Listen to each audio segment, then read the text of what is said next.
Hello, good morning, and welcome to today's Monday morning money briefing. I'll just share my screen to get us onto the presentation today, and I'll just give it a few more seconds to let anybody else hop in that is joining us this morning as well. It's always a pleasure to see so many people here, bright and early, of course, on a Monday. And if you do have any questions, we'll be sharing a Slido link in the chat just shortly, and you can ask away in that Slido link. If, of course, anything comes up in the week, don't hesitate to reach out to us at hello@myfinancialfreedomcoach.co.uk, and we will do our very best to answer any questions that do come in, and of course weave them into this update as well on a Monday morning. Morning, Lisa, how are you?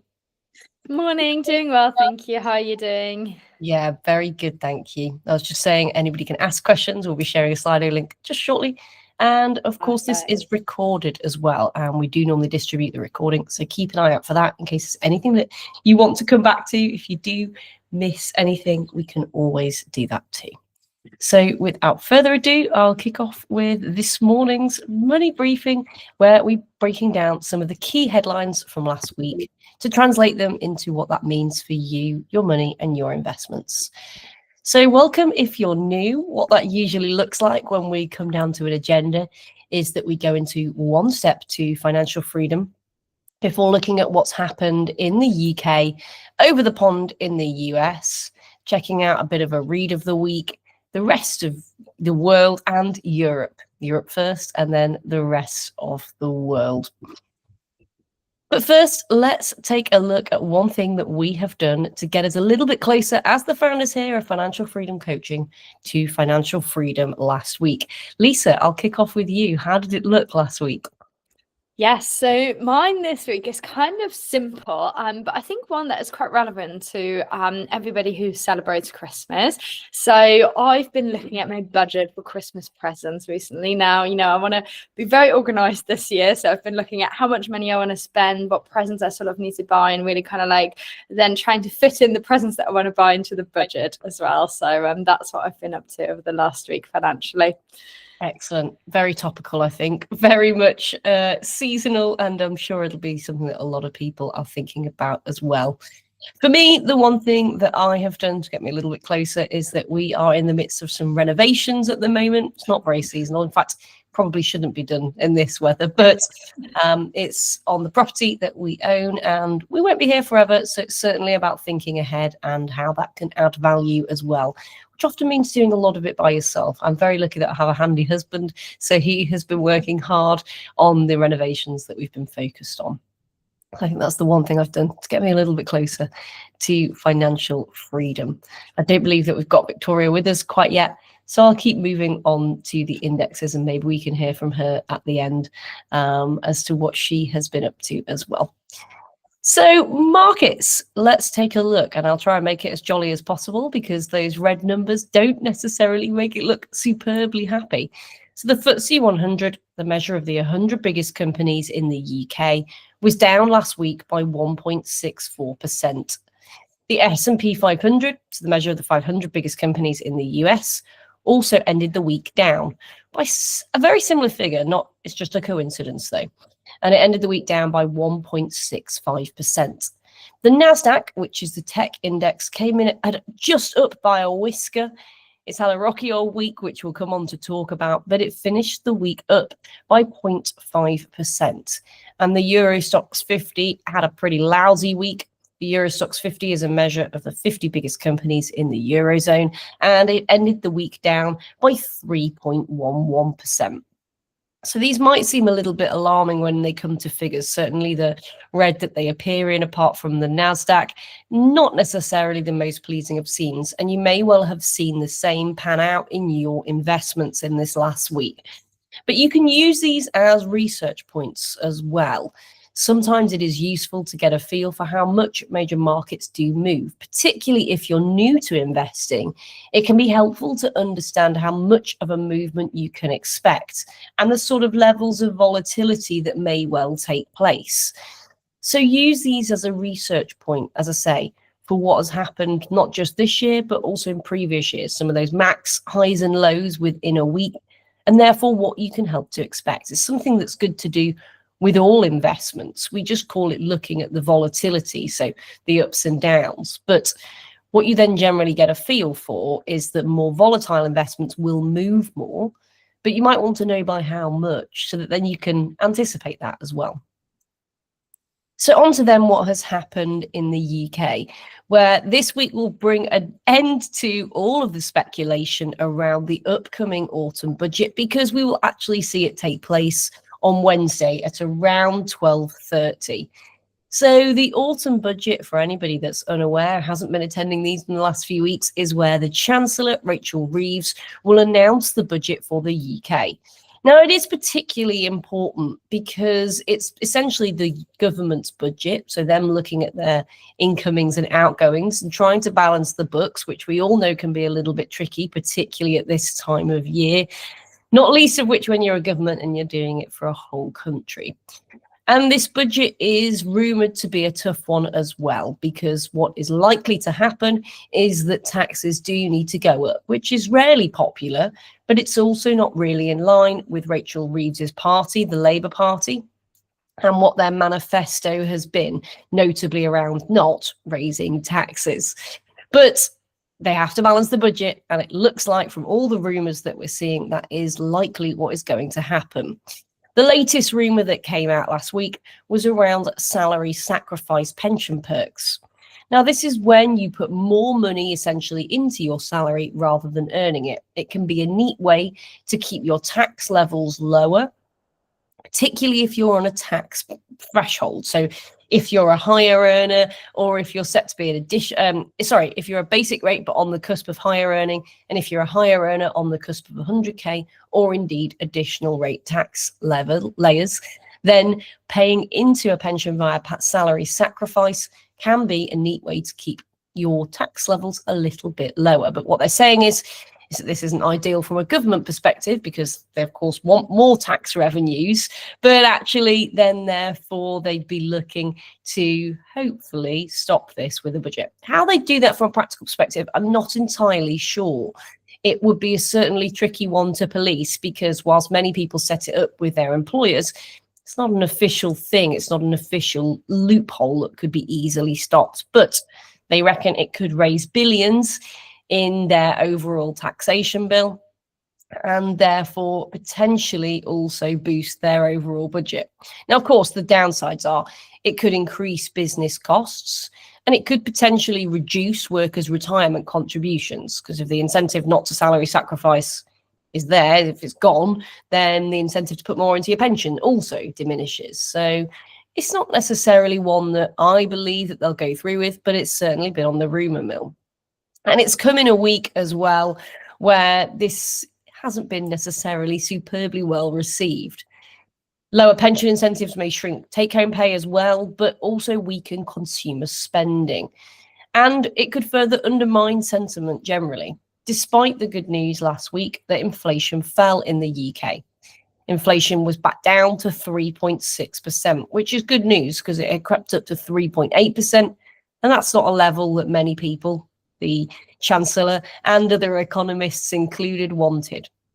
So there's certainly some rough times ahead. And when we're looking at those market valuations for the week, I think it's fair to say that we may well expect a tough week for the UK, no matter what the outcome of the budget is. Generally, markets hate uncertainty, and all of this speculation around the budget certainly has caused a lot of uncertainty around UK markets. There was a mini budget a few years ago that famously tanked the pound, sending the value down by quite significant amounts due to its dramatic proposals that it brought in. It was eventually reversed as a budget, but you can see the impact that these political announcements can have on the overall economy, but not just the economy, also the wider stock market, and of course the currency, which in the UK's case is the pound. So there's lots to look out for, and we will be catching up on it next week. Try to avoid the ramped up speculation in the next few days and just keep abreast of what is the general theme. I personally think often this speculation leads into then a slightly easier budget announcement when we've prepared for all of the worst case scenarios, and then this is essentially what we get.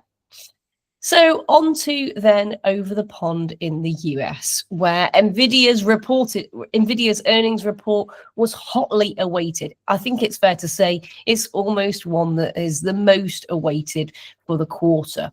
For anybody that's unaware, Nvidia is a major chip company and it forms the bulk. It's the biggest company on the US stock market by market cap, and it forms the bulk of the S&P 500 due to its overwhelming size. So Nvidia's earnings report, where they tell us about their profits and their losses, is something that a lot of people want to see. Not least of which because at the beginning of last week, the fears around the potential of overvalued AI stocks and an AI bubble forming had really ramped up to a whole new high. Lots and lots of people are starting to fear that what we're seeing towards the end of the year is actually quite strong market readings and incredibly strong in certain sectors, particularly tech and AI. Some are saying this can't carry on. We've overdone it. This is not an actual representation of what these companies look like. And as I say, Nvidia, who are closely tied to AI because of the chips that they produce that go into AI, is certainly seen nowadays as a bellwether for the overall sector. But the good news is that the reported earnings were super strong. They were actually stronger than expected, as were their forecasts for the next quarter. So that seemed to ease an awful lot of worries and fears, and boosted their share price and boosted the US stock market by the end of the week, as well as others in the tech sector. I think the rumors are still going to continue. It's certainly good news and it's helped abate some fears. Nvidia is still showing strong demand for the chips, and all of that is relatively positive. But what it doesn't show is still those ongoing fears of the other companies in the sector and also the relatively high valuations that really go to indicate actually perhaps these companies are worth more than we think. We also had an announcement off the back of this Nvidia earnings report that the Fed, so the central bank in the US, is announcing rate expectations that they think they're likely to cut in December. This only goes to further support growth stocks and also credit conditions. It's also been a pretty wild week for Bitcoin, which is really keeping some fear within the markets. Bitcoin has gone up and down like there is no tomorrow over the last pretty much since its inception. It's no secret that Bitcoin and other cryptocurrencies are very, very volatile, aka they go up and down a lot. But Bitcoin had climbed to strength up after strength in the last year, hitting even the $120,000 mark. But last week, it dropped back below the $90,000 mark, which is seen as quite a mental threshold. It dropped below the 101 and then below the 91. And many will be watching Bitcoin, not necessarily because they're invested into it, because they want to see how a wider Bitcoin performance or potential crash could impact the wider stock market and economy as well. So what does all this mean then for you and your investments? Because there's a lot of information there that has come out of the US in the last week, and some of it can feel that it's layer upon layer of removal from you, your situation, and potentially your investments too. Well, as mentioned, Nvidia is the US's largest company by market cap, and it forms a huge amount of their stock market. I highly doubt that any of us will have an investing portfolio that doesn't have in some way direct exposure to Nvidia. And if we don't have direct exposure to Nvidia, we will very much be impacted by whatever happens to them because the world is so globally interlinked. So what this means is that there is caution in the air. There is growing fears of the potential of a bubble burst from the AI sector. It sounds a bit more dramatic than I think I would like it to. What that could essentially mean is that there's a correction, perhaps a bit of a drop in market values, perhaps a period of slowing, and perhaps a period of slower growth as well. None of us quite know. But what it does show is that they're all perhaps just rumors. There's been rumors of an AI bubble and a tech bubble for kind of years now, and they still haven't come to fruition. Nvidia are still showing strong reports. So trust with what we've got in front of us right now, which is that positive news around those valuations. So then the read of the week, which takes us into the Financial Times' overall view of the budget coming up in the UK. It really examines this article as to what a budget extension to a freeze in tax thresholds would mean. Notably, it looks a lot at this term of fiscal drag. Fiscal drag is basically where Labour choose not to increase tax thresholds, but with inflation, which as we've seen last week, still at 3.6%, a general rise in prices means that more people end up paying higher taxes anyway. If you think if your wages are even inflation linked, for example, you'll be earning more and more each year. And if the tax thresholds don't come up to match that inflation, then you'll be eventually paying more tax as well. So prolonging these higher bands into 2030 could potentially raise up to 8 billion a year and add 1 million new taxpayers to the overall budget. It's kind of a cheeky way of doing it, but it's certainly interesting. And it's not just in the UK where this fiscal drag can take place, given that in the US and across the Eurozone, we've seen really high levels of inflation over the last few years. Is certainly something that a lot of us will start to see creep in. It's a politically popular way of raising taxes, basically. And let's take a look then at Europe, where the Russian economy hit headlines as Moscow is reportedly coordinating media messaging to blame the West for the VAT hike as war costs strain Russia's shrinking fiscal capacity. Since the invasion of Ukraine back in 2022, Russia's economy has been in a tough spot due to sanctions put in place by many nations across the globe. This has meant that they've now domestically had to put more measures in place, such as higher taxes. But weakening buffers also raises their overall economic risk, which could reduce investor confidence. Most countries have put various different sanctions in place, but not all. And if their economy does falter or crash, it may well make them less popular for those that haven't put sanctions in place. It could also put pressure on various different corporates and therefore on the flow of things like natural resources. Russia is still supplying oil to multiple different nations around the globe. An economic crash could put pressure on these overall supply chains and reinforce that poor economic outlook, as well as their volatile and potentially war-driven financial outlook as it stands. So what does this mean for you and your investments? Well, probably not a lot, because most of us won't have investments in Russia due to those sanctions and changing investment portfolios as well. But what it does show is that there could still be an impact or ramification of a wider crash from a country that we don't have investments in. It means that don't ignore what we can't see, because the world is globally interlinked, as I talk about a lot on these Monday money briefings. And so make sure that you know what is going on. On to then the EU, where the EU and the UK are negotiating adjustments to the CBAM electricity rules and carbon rules to reduce cost burdens and reflect Britain's cleaner power mix. So the EU a few years ago introduced these things called the CBAM rules, and these were essentially focusing on their goods and the overall import and export situation of Europe, but notably when it comes to carbon cleanliness.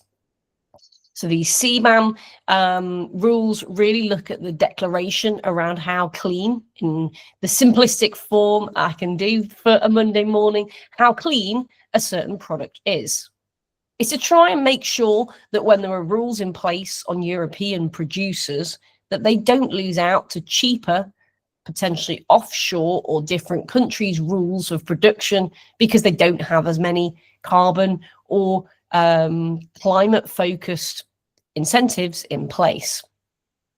When the UK comes into it, there is some clear negotiations taking place at the moment. Some of this is rumoured to be around the ongoing Brexit exit, but also around the kind of making sure that everything aligns. And again, coming back to that competitiveness, that European products don't lose out to British products because they have higher or lower expectations. Lower CBAM costs could ease pressure on energy-intensive industries. They could also help to support utilities and bring greater clarity for investors exposed to cross-border power markets. So what does all this mean then for you and your investments? Well, it's certainly an interesting one and an interesting investment topic for the likes of utilities and also for energy products. We're certainly seeing a move towards more green and more neutral, and this pushing of it makes clear that the EU does have it as a focus. So if you've got, for example, green, renewables, or other utilities in your portfolio, they may well, in the long run, be looking stronger for agreements like this. And then on to the rest of the world. Well, first up, China has seen foreign investors pour over $50 billion into Chinese equities this year. China's economy has had quite a rough ride since almost 2020. But Chinese equities are up by 17% this year, as they've dropped a little bit in value, and therefore their cheapness has become more appealing. There's also been an overall recovery in the tech sector sentiment. And what this has meant is that investors have wanted to flock towards their growing tech sector that may well add diversification to their overall portfolio. So what does this mean for you and your investments? Well, what it really shows is that actually China is going in the right direction, and the performance of an economy doesn't always match up with exactly that of their stock market. Sometimes being a little bit squashed can be a more positive thing. So if you've got China in your portfolio, for example, it's probably been a relatively strong year. And hopefully this will only go on to continue. On to then India, where global banks are buying large stakes in Indian lenders. This is as regulators welcome more foreign ownership in India's financial sector, and as their financial sector regularly expands to have a more global audience. India is another example, much like China, of a hugely growing economy and stock market. And the sectors that are emerging as particularly strong are slightly different for the two. There's certainly interesting ones to watch if you do have a keen eye for the likes of emerging markets or growth economies. The financial sector, of course, when an economy and market is growing, needs to expand too, as the likes of more wealth gets into the hands of more consumers in the nation. And as well, they want to attract more foreign investors for the likes of infrastructure and other projects as well.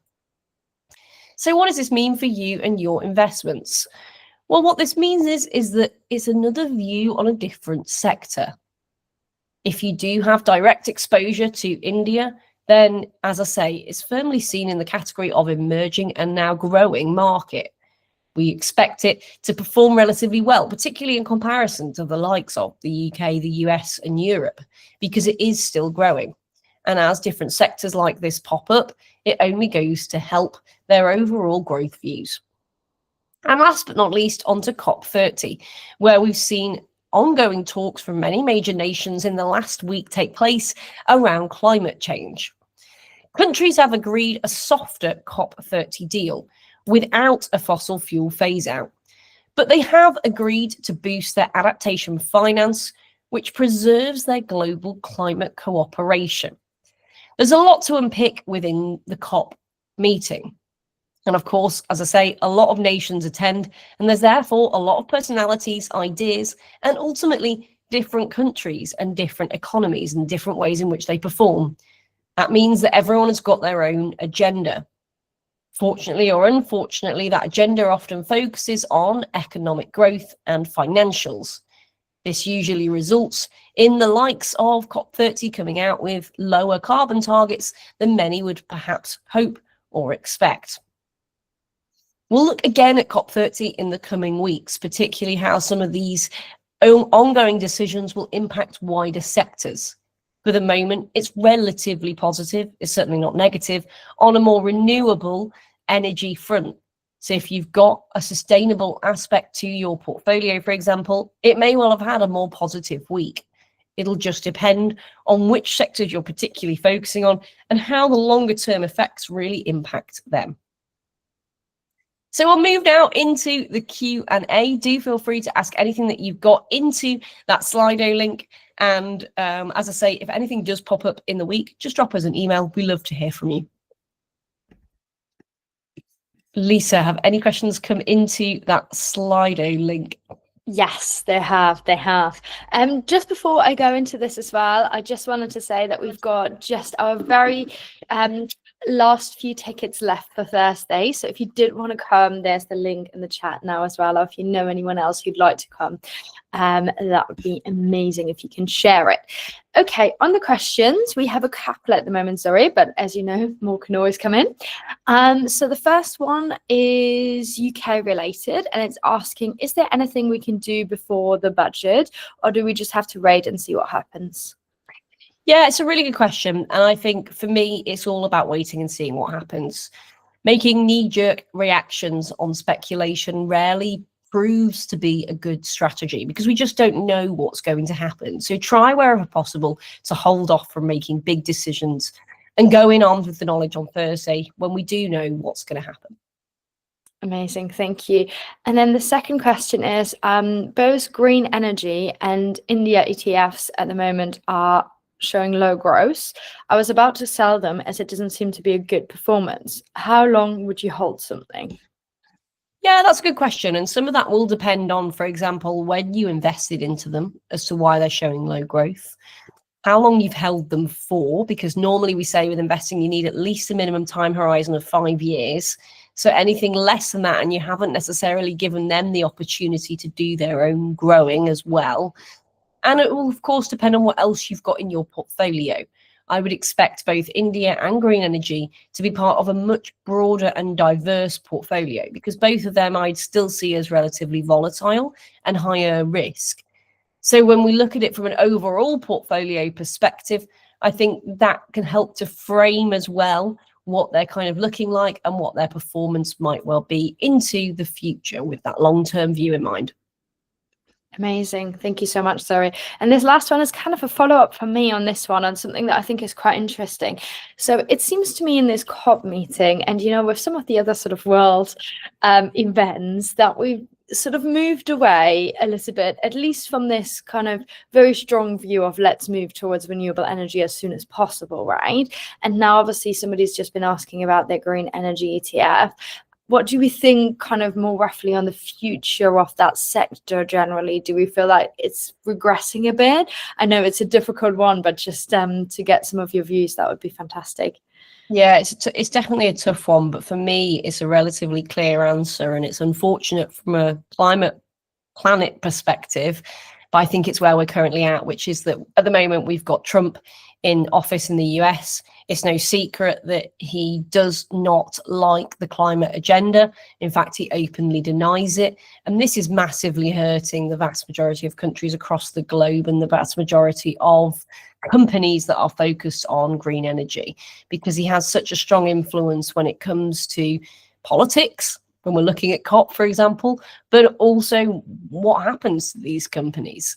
We saw, for example, the Danish company Ørsted, who do a lot of wind farms, lose superbly high amounts of revenue because he just shut down a project that was offshore. It was off the coast of the US. So I think for me, the outlook, whilst we've got Trump in office, is not great. I think into the long run, it has to be good because we need it to be when we look at the figures around global warming and climate change as well. So I think with that, it's just going to be an adjustment of expectations. It's not going to be in 5 years. It's likely going to be 10, 15, maybe 20. It's certainly not going to be a short-term gain, in my opinion. Yeah, really interesting. So pushing the timeline out a bit there. Thank you for that view. I think that's everything. Let me just triple check. Oh no, there's actually one more that's come in. Sorry. So this is the previous person who was asking about their green energy and India ETFs, and they said they've actually been negative for 1 to 2 years already, or fluctuate between minus to 2.3% up. Okay, so they've been in for a year or two. And as I say, I think for me, that 5-year time horizon is really important. And without that, you can't necessarily make a judgment call as to what it looks like. But only you know what your risk tolerance is and what your wider portfolio looks like too, and where they kind of fit in and what you're able to handle. Yeah. Thank you. I totally agree with that. I think, it's interesting. I think when you're holding individual stocks that you can see are not going anywhere, it's a little bit different. But I think when you're holding ETFs like this, none of us know which market is going to rise next. So it's quite good to hold the whole world. But as you say, you also really have to be careful with your risk levels. So I think that's everything here this morning. So yeah, thank you so much, Zoe. That's been absolutely fantastic. Any closing words from you at all? Brilliant. No, have a lovely week, and we'll look forward to seeing you all next Monday. Bye for now. Fantastic. Bye.